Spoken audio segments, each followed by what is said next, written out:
আজি শংকৰ অধিৱেশনৰ আজি 2 নম্বৰ দিন। এইফালে চাওক মানুহ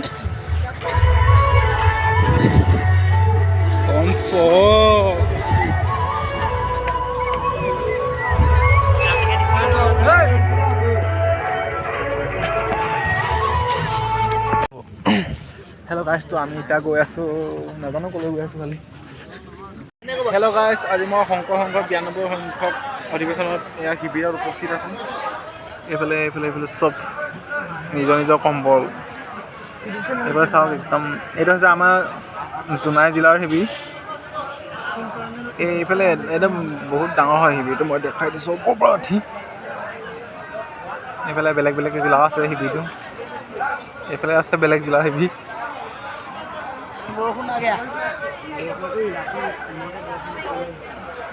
তো গাইছ আভি গুড নাইট।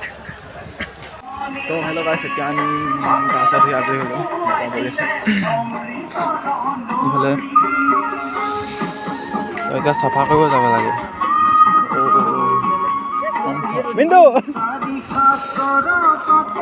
তো হেল্ল' গাইছ, এইবিলাক চাওঁ, এইবিলাক ওপৰলৈ চাওঁ, এইবিলাক চব ধানৰ থোক হয়। এইখন ধানৰ থোক পৰা বনাইছে, এখন গেট আন্ধাৰ হৈ আছে। দেখুৱাই আছোঁ।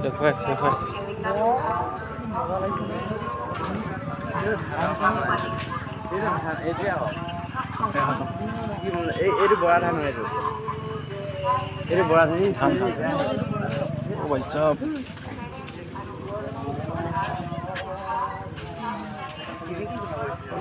কি মজা ৰে।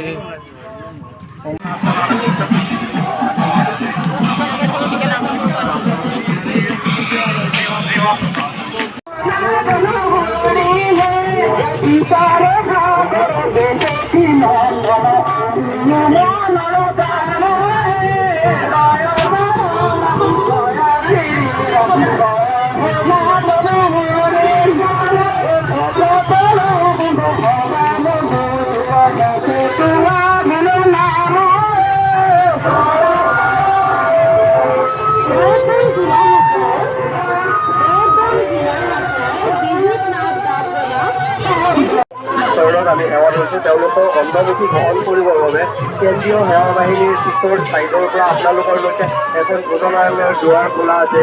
তাতে গৈ আপোনালোকে অন্নমুঠি ল'বৰ বাবে সকলো সেৱক আই বাকী সমস্তৰ চৰণত সেৱা জনালোঁ। কৃষ্ণ ঘোষণাটি আকৌ তাৰ শুনিব।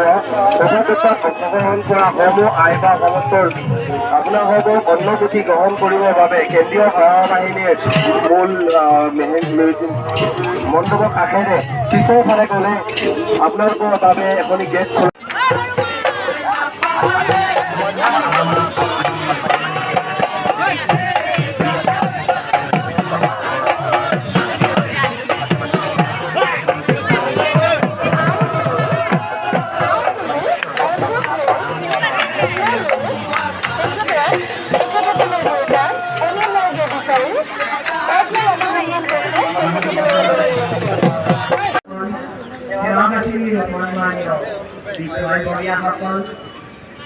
শ্ৰীমন্ত শংকৰদেৱ সংঘৰ 92 সংখ্যক বাৰ্ষিক অধিৱেশনৰ